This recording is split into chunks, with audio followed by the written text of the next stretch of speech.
Assalamualaikum warahmatullahi wabarakatuh. Perkenalkan, nama saya Arul, saya dari kelompok 3. Di sini saya akan menjelaskan materi tentang teori tantangan dan tanggapan menurut Arnold Toynbee.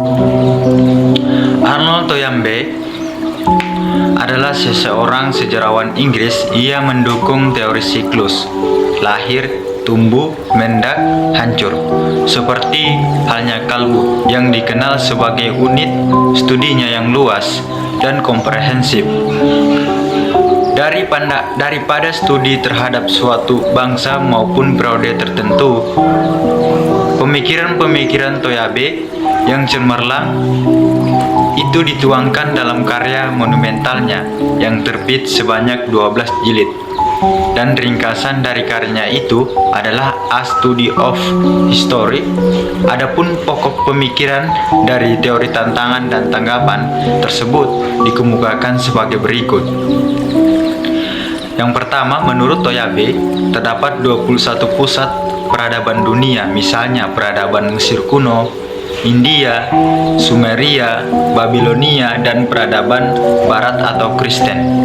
Kemudian yang kedua, peradaban muncul sebagai tanggapan atas tantangan, walaupun bukan atas dasar murni hukum sebab akibat, melainkan hanya sekedar hubungan, dan hubungan itu dapat terjadi antara manusia dan alam ataupun antara manusia dan manusia. Bismillah, baik, saya akan melanjutkan pembahasan yang dibacakan oleh Saudara Arul. Di bagian C, sebagai contoh peradaban Mesir muncul sebagai tanggapan yang memadai atas tantangan yang berasal dari rawa dan hutan belantara Sungai Nil.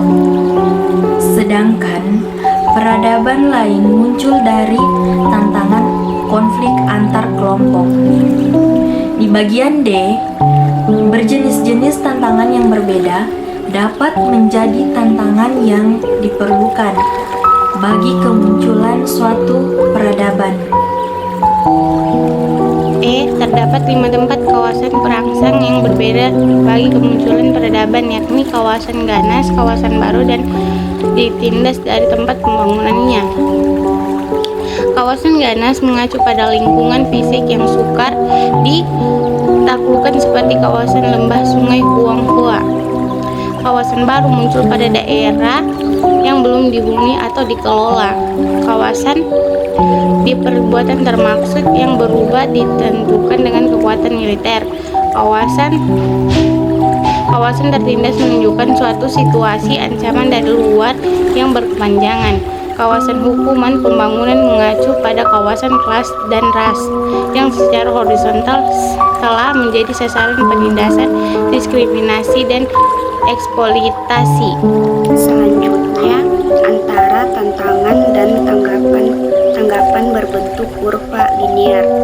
Artinya tingkat kesukaran yang cukup besar dapat membangkitkan tanggapan memadai, tetapi tantangan ekstrim dalam arti terlalu lemah dan terlalu keras tidak memungkinkan membangkitkan tanggapan yang memadai. Jika tantangan terlalu keras, peradaban dapat hancur atau terhambat perkembangannya. Untuk terciptanya suatu tanggapan yang memadai, kriteria pertama adalah keras atau lunaknya tantangan. Kriteria kedua, kehadiran elit kreatif yang akan memimpin dalam memberikan tanggapan atas tantangan itu sendiri. Sekian dari materi kami. Assalamualaikum warahmatullahi wabarakatuh.